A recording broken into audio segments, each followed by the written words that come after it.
Hey folks, welcome back to the Horde. And you guys might not believe it, but sometimes things break at the Horde. It's about 2 o'clock, the 14th, Sunday, about 53 degrees. I've just opened this door, so the sun's just kind of peeking in and out today. So my batteries are still in a charging mode. They haven't peaked up yet. Anyway, I opened up the garage door to get the backhoe loader out, and cable snapped on me. Let me show you how these work. So the first video of today is a repair video. Sometimes you got to go backwards before you go forward, or sometimes you have to stay even before you go forward. Anyway, the last thing I could afford to have happen is to not be able to get into the garage, especially that garage, because that's the garage where the generators are kept. Right, so imagine the power's out and I can't get in here, I can't get to the generators, can't get to the backhoe loader, and I don't know if you guys are familiar how much a garage door weighs, but it would be tough to lift this thing up without a little help from something. It might be easier to show you guys on this door. What happens is the doors, to assist them coming up, there's that spool right there, right now, and what happens is if you go further down the axle shaft, I don't know, can I show it to you, or is this a bad angle? I wonder if you can see. Did you guys see the spring in there? That spring has a preload on it, so that when the door is up, there's not all that much tension on that spring, right? It's unwound, so to speak. But when the door is down, you have a bunch of tension on it because that spring winds up and it lifts the door up. So what happened is the end of my cable rusted off. So I got myself, I think this is 1/4-inch copper tubing. I got a piece of 1/4-inch copper tube. First of all, I cut the rotted end off the cable. Then I got a 1/4-inch piece of copper tubing, and I slid it on there, made a loop, slipped this end into the loop, then I just crimped it down. So not all that hard to repair, and once again, it keeps me getting in and out of the garage. So this is a quick repair video. You know, I was thinking about something, and just to share it with you. You know, I was thinking of the words "thank you" and who to say thank you to. Yesterday, I got in my trucks, and I first one truck and out to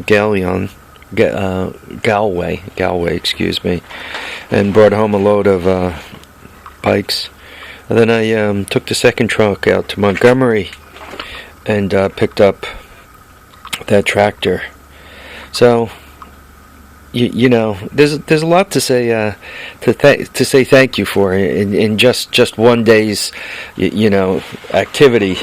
I was able to get in my trucks, and they started and they ran, and I made the trips round trip, no issues. So I got to say thank you.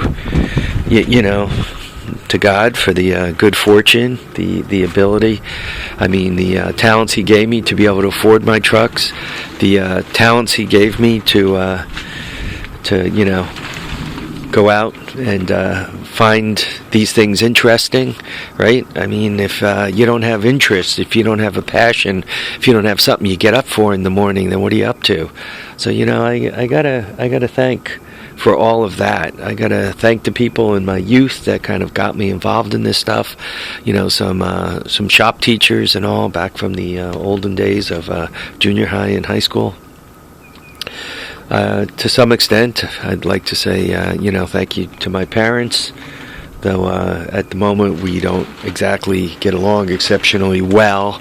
I'm sure they did the best they could as they raised me, and as I'm trying to do with my sons, though my sons are older, right? One's going to be 27 and one just turned 24.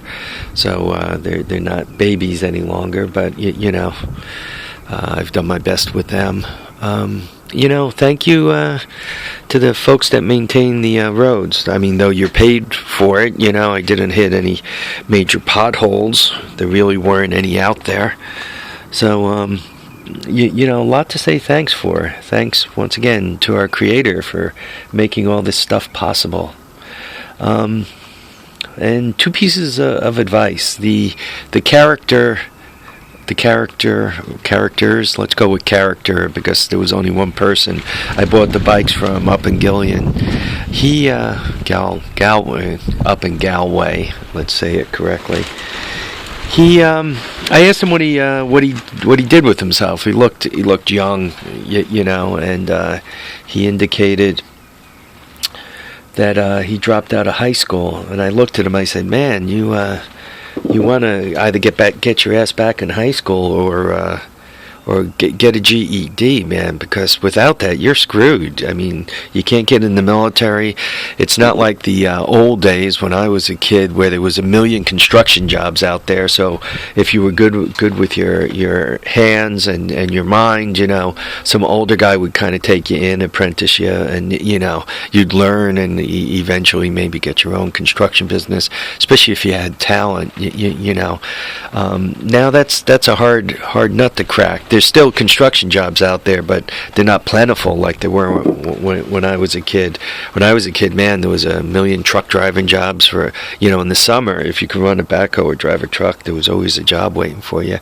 That's just not the case anymore. So for you young guys, make sure you get as much education as you can. High school is free, so load up on that, man. And don't study hall. Study shop. Study home ec. Study math, physics, science, social studies, history. Take a language. Do something. It's free. Use it. Make some use of that, man. It's just hard out there. Even if you got all the education in the world, it's hard out there. There's plenty of PhDs looking for a job, but you know what? It's a tough nut to crack, especially when you're competing for a job, and you have no paper, and somebody comes in with a high school diploma, a bachelor's, a master's, a PhD, and is willing to do the same work as you are. I mean, where does that leave you, right? So for those folks who do go to college, make sure you learn a trade, so to speak, a talent. Make sure you're good at what you do. I mean, 4 years of college and graduating with a C- in basket weaving, unless you got some gig going where you're going to be able to put together a business selling baskets. That's going to be a tough nut to crack. Make sure you intern, you get some good stuff, so that when you get out, you could afford to buy a hoard like this. Anyway, so enough trivia. 8 minutes worth. Folks, live, love, and have a great time. Pursue your passions, fix your garage doors, and add to your hoard. We'll catch you on the next episode. Bye.